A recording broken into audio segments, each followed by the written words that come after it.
I would say that our team is, they have asked to be deployed since the very first day. So they knew that this would have been a massive, at least it's not that they knew, but they sensed that this would have been a massive escalation of hostilities, so they asked to be deployed immediately.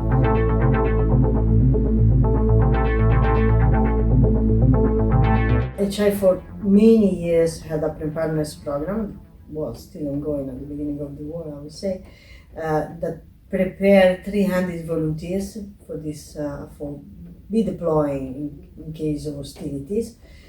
And all those volunteers are strategically selected to be in the proximity of shelter. And this is done also to minimize movements and therefore the security risk come down. In this stage is a little bit different. Of course, our initial stocks and the population do not exist anymore. They have been all released. Volunteers have moved as much as all our own personnel from north to south, so the situation is quite different. We operate in Gaza mostly from an office in Rafah at the moment. So we have rent a new office in Rafah where the team actually regroups to be able to work. There is a minimum of few, well, not every day, but let's say that there is internet access. So whenever there is electricity or the solar panel working, you can have a little bit of internet, so you can have a little bit of communication to coordinate.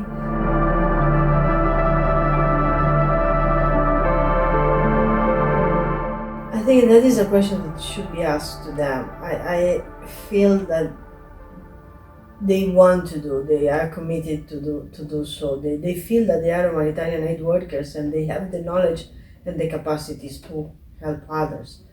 Some of our colleagues have been with us for more than 10 years. So they are trained on really a variety of interventions. So they are aware that they have those skills. So they want to use those skills to help others. And HI has never asked them to work. Some of our colleagues are currently not working because of their personal conditions and current situation, and also in a couple of cases security situation because they are nearby the battlefield, so they cannot move.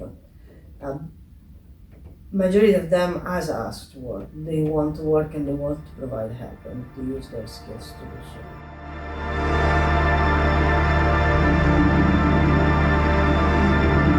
It has not been easy emotionally. I know some of those people that work for us and colleagues since 2017. So for me, it's been also from a personal perspective quite stressful emotionally to see them change, even in their physical appearance and their eyes. They will never be the same. They will never be the same. None of the people I met are longer there. They are all changed. The hope, their aspirations, their dreams, everything has been shattered. So it's not going to be easy to maintain the position. We managed to do so, but because the team is strong. I must say that the team in Jerusalem, Ramallah, and Gaza is a very strong, professional team. So we always manage to maintain, a quality work. And it doesn't mean that we repressed our emotions, but we knew what to do and how to do it.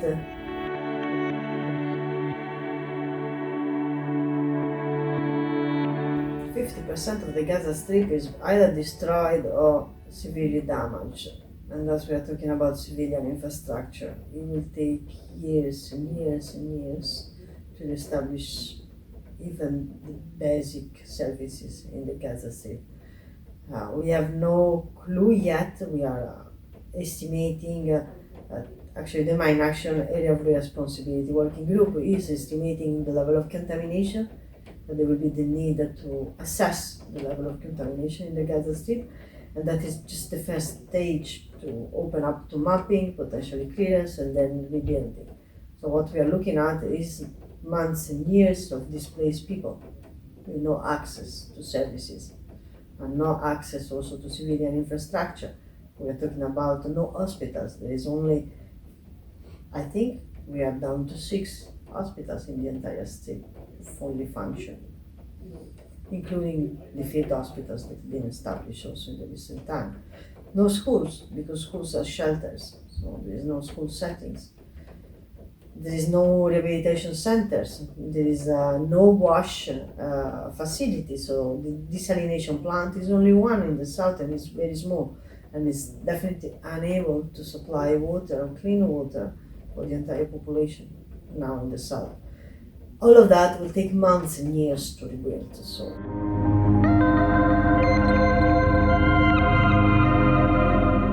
we are definitely scaling up our rehabilitation and early rehabilitation activities in the Gaza Strip.